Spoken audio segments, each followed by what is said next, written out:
This is the Blackwater Estuary.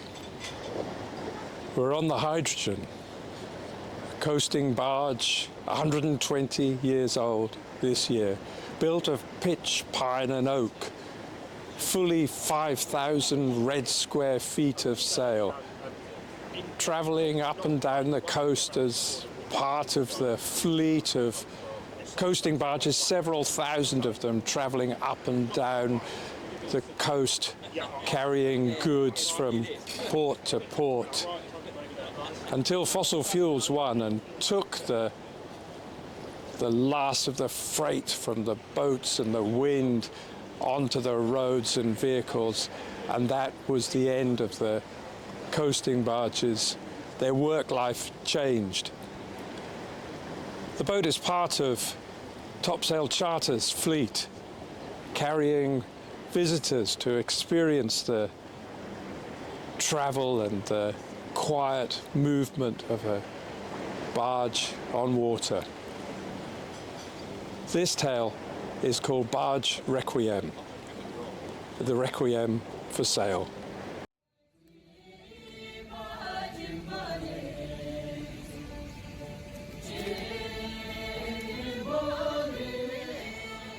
Requiem for sail. Just one more, Jack thinks. Just the one last trip under sail. They're waiting, the skipper and his mate, these last coasting bargemen, waiting for the agent's call. Beneath a summer sky, Jack shivers. He's seen the dark advance. It seems the days of sail will shortly cease, and there'll be one more abandoned barge. Each corpse will rot, and by the salty tide they'll be stranded on the beach. Oh, how he wishes there still could race the sea roads. Captain Jack begins as a barge boy. He lived his life below the sail. Schooled by tidal river, he has a rolling pace on land and the long eyes of a waterman. His final ship's the Cambria, built at a shipyard on the marsh. It draws one salty single fathom. It has 5,000 red square feet of sail. By mizzen, main and topsail, by shroud and topping lift, by flying jib and job, you could never beat a bargeman in a tideway. A true sailorman never hurries. He lets the vessel do the heft. Standing tall at transom's stern, the wind-burned captain cradles his pipe, looks to moonway under the stars. 70 years on wood, a ceaseless search for wind. What quiet men are these, the crew of sighing barge? By help of wind and spritsail rig, he and the mate will haul 200 tons of coal, a load of wheat or block cement, linseed sacks or sugar. Many a working day, they're wet to waists in sea. Jack and Blondie Bill take the Cambria up the creek to Oare, past the ferry inn, nestling under green hillside, where gull and lark look down upon the olive marsh. It comes, one last trip, one requiem. So Skipper Jack and Bill are down at Poole with Jack's daughter Thora, loading up with golden barley. They edge across the brown sea bar. A sea breeze blooms. 2 lee deck seams soon are under water. They race the local boats, approach the tidal switch. Now the ebb tide's going north. They speed into the northern sea.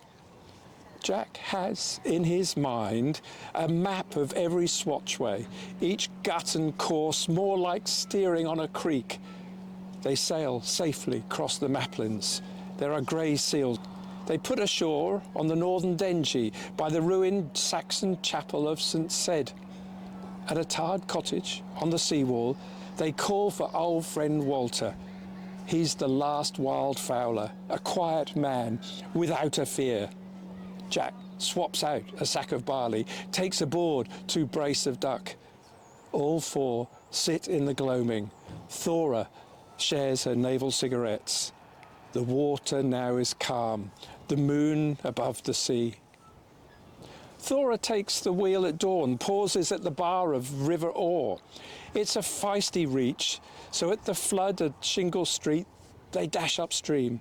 They turn to port past Icon Church and more at Snape. It takes a day and a night to unload the barley for the mash. In the plough and sail, ale is sipped from wartime jam jars. Next to Keedby on the Humber, to fetch the coal for town and city gasworks. They travel back to Salt, to the good clean air of the eastern coast. The sail spreads tight. They coast northward, past fishing hamlets that once were havens. The sun sets over the land, where are stabled shire horses and the morning's whetted scythe. They skirt Great Grimsby, can see mini trawler stacks in dock. Sail leagues inland to the railhead on the Trent. Each coal truck tips 10 tons. The trimmers scramble down below. At the jetty pub they eat, join the songs of mariners and railwaymen. The heavy barge sails next day. They set the course for London, and in the bow wave of the barge, arching in and out, a pod of dolphins dash, grinning at the crew. It's filthy, black and bleak, the dark London River. None of the beauty of the open water, though a curlew calls from mudflats. Oil pools on water. There is smoke and smog, and chaos at the docks. The hubbub hard to bear. Rattling donkey engines, lighter men unloading coal. They flee the river clutches. And there at the estuary mouth is moored the Will Everard, famed rival barge to Cambria. Jack whispers, "Put on hatches, we might just race her." In the quiet of morning tide, Jack takes the wheel and creeps away. But the Will is going too, and now it starts.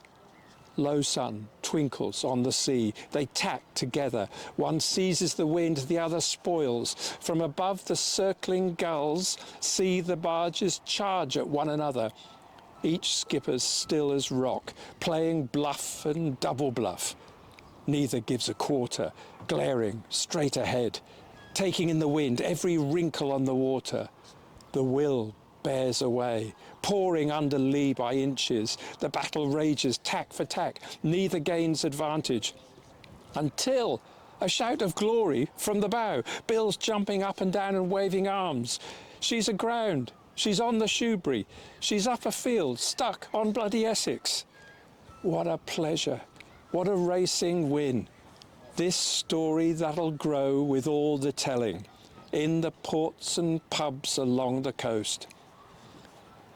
They cruise up the Colne, deafened by the noise of shipyards on the marsh. Children skip along the seawall, so Thora waves and calls. The harvest now is in, so a mill in Kent is cooking straw to mash, for the nation has no wood for paper. The final journey of this barge, it's to carry 50 tons of straw. At the port, the three lie back, lazing under cloudless sky, as men from fields work their stacking hooks. They wait for the final wagon. They're casting half an eye for a wispy smoke, for straw's internal heat can blaze and burn a barge to bulk. Creeping down the Swin that eve, they find the edge of sandbanks with a lead, standing on the stack of straw. In shallow channel, there's not the room for slightest error. Ahead is moored a giant naval battleship. A solemn sailor's face pokes out of a porthole high above. He hails the stacky barge with a long and lowing moo. Thora laughs, waves back. They quietly sail that night, behind a parting line of phosphorescence. And now they moor on sandbank. They step down to solid land, can hear the roar of wind in the pines ashore. It's their last view of stars from out at sea. At dawn, there's the copper flood of light on the eastern skyline, the sound of larks singing at the coast. It's their closing requiem. Thora steers from sea to creek. Jack and Bill are at the stern, staring at the passing water.